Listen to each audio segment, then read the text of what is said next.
The Lord said to Moses, "Take vengeance on the Midianites for the Israelites. After that, you will be gathered to your people." So Moses said to the people, "Arm some of your men to go to war against the Midianites and to carry out the Lord's vengeance on them.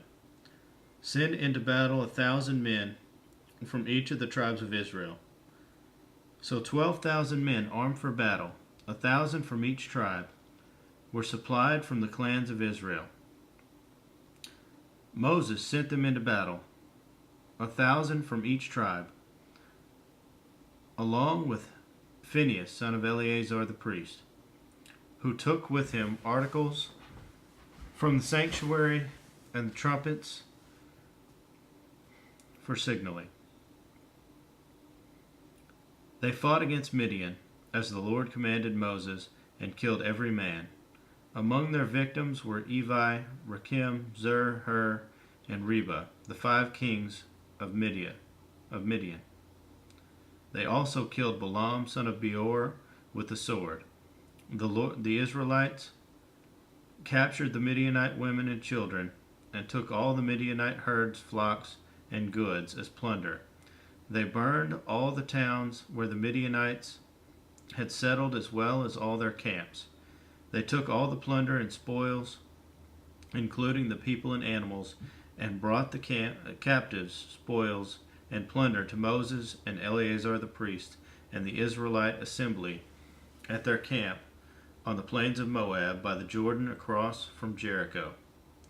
Moses, Eleazar the priest, and all the leaders of the community went to meet them outside the camp. Moses was angry with the officers of the army, the commanders of thousands and commanders of hundreds, who returned from the battle. "Have you allowed all the women to live?" he asked them. They were the ones who followed Balaam's advice and were the means of turning the Israelites away from the Lord in what happened at Peor, so that a plague struck the Lord's people. Now kill all the boys and kill every woman who has slept with a man, but save for yourselves every girl who has never slept with a man. All of you who have killed anyone or touched anyone who was killed, stay outside the camp 7 days.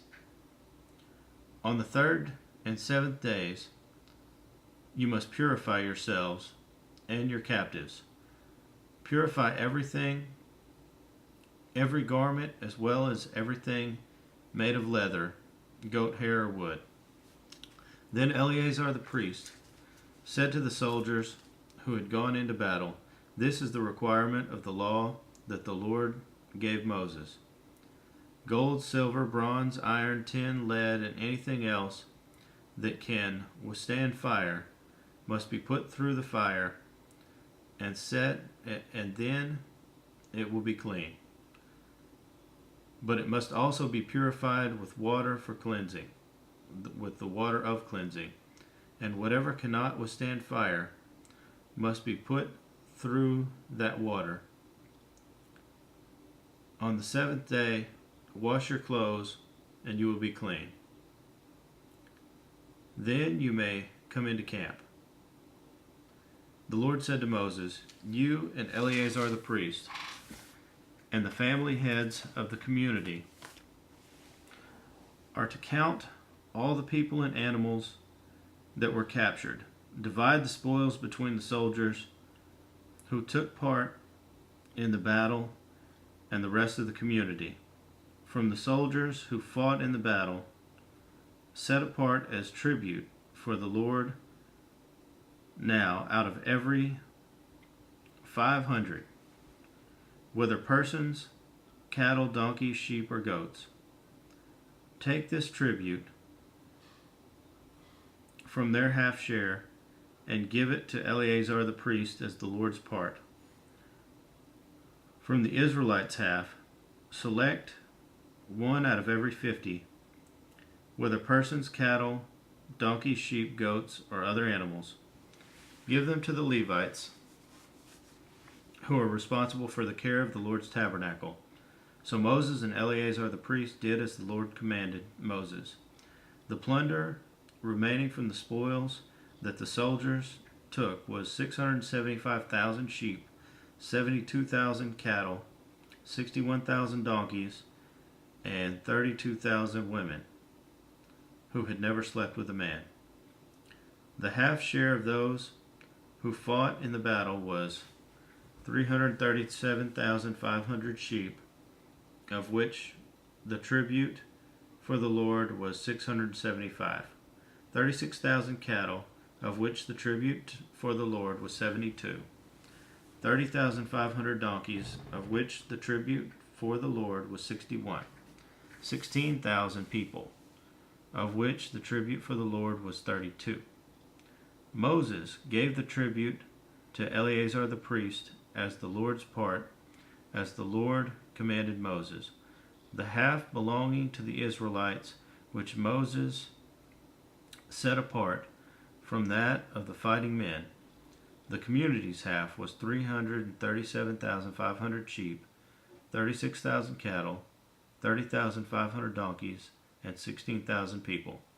From the Israelites' half, Moses selected one out of every 50 persons and animals, as the Lord commanded him, and gave them to the Levites, who were responsible for the care of the Lord's tabernacle. Then the officers who were over the units of the army, the commanders of thousands and commanders of hundreds, went to Moses and said to him, "Your servants have counted the soldiers under our command, and not one is missing.